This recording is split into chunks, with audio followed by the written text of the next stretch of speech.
la justice vient, en l'occurrence le tribunal administratif de Nancy, par son audience du 8 janvier dernier, de donner sur des points juridiques que vous avez déjà largement commenté dans vos colonnes, je n'y reviens donc pas, un éclatant coup de chapeau à ce que j'ai reçu il y a quelques jours, c'est-à-dire le prix pour la ville, c'est pas moi qui l'ai reçu, c'est la ville, le prix national des partenariats publics-privés qui est ici, dont je résumerai simplement 3 points. 1.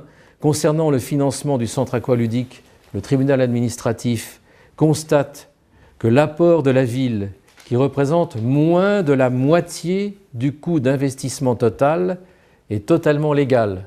Nous allons payer un loyer de 1 550 000 et que la différence entre les deux, et bien au-delà, a été déjà réalisée par des économies de gestion, des économies de fonctionnement qui permettent de financer sans aucun impôt nouveau et en toute sécurité financière le loyer que nous allons payer à l'opérateur privé qui assume, et c'est ça qui est formidable dans l'arrêt du tribunal administratif, l'ensemble du risque que l'établissement comporte. Donc le partenaire privé a conçu, a dessiné, construit actuellement, je vais en parler au début, va exploiter, va entretenir et va maintenir et nous remettra à la fin de cette période pendant laquelle nous allons payer un loyer et pendant laquelle nous assumerons la totalité en responsabilité, en existence, de ce qu'on appelle le service public, apprendre aux jeunes à nager.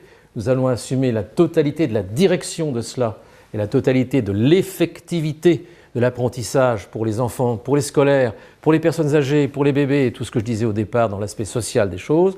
Donc nous sommes complètement libres et nous n'assumons pas, grâce au PPP, nous n'assumons pas le risque qui est entièrement assumé par la société privée. La négociation menée par la ville a permis de transférer la responsabilité de l'opération aux partenaires privés.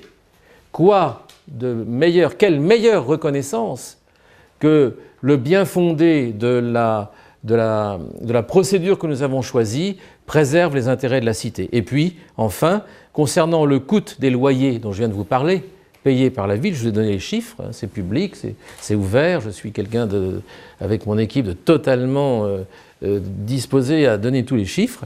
D'ailleurs, ils ont été communiqués au conseil municipal, ils ont un dossier épais comme ça, chaque conseiller. Concernant le coût des loyers payés par la ville, le tribunal reconnaît que ceux-ci sont parfaitement compatibles avec les capacités financières de la collectivité. Quelle claque pour l'opposition, ou quelle claque pour les oppositions. Qu'est-ce que vous faites avec une ville qui, étant une ville française industrielle, connaît les aléas de la désindustrialisation de la France et de l'Europe, car elle touche aussi les autres pays européens, cette désindustrialisation.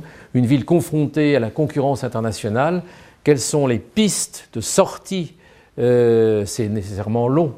Gagnerons-nous? Nous l'espérons, nous faisons tout pour, mais nous n'avons pas d'assurance tout risque. Nous voulons faire le maximum pour que cette ville existe encore dans 20 ans, dans 30 ans. Et pour cela, elle doit s'appuyer sur les points que j'ai résumés tout à l'heure. Industrie de pointe, service à l'entreprise, service à la personne, tourisme et développement des équipements collectifs. Nous aurons ainsi achevé, au bout de 25 ans, puisque j'entame ma 25e année de mandat avec mon équipe. Certains étaient là depuis le début, d'autres nous ont rejoints ensuite. En tout cas, depuis 1989 à 2014, il y aurait eu un quart de siècle de transformation, de fleurs qui s'épanouissent et de volonté de structurer la ville pour lui donner une chance dans l'avenir. D'une ville en déclin, nous passons à une ville qui est sur un tremplin. Saura-t-elle choisir tous les avantages de ce tremplin? C'est aux déodaciennes et aux déodaciens de le dire, ce n'est pas aux élus de se substituer aux habitants.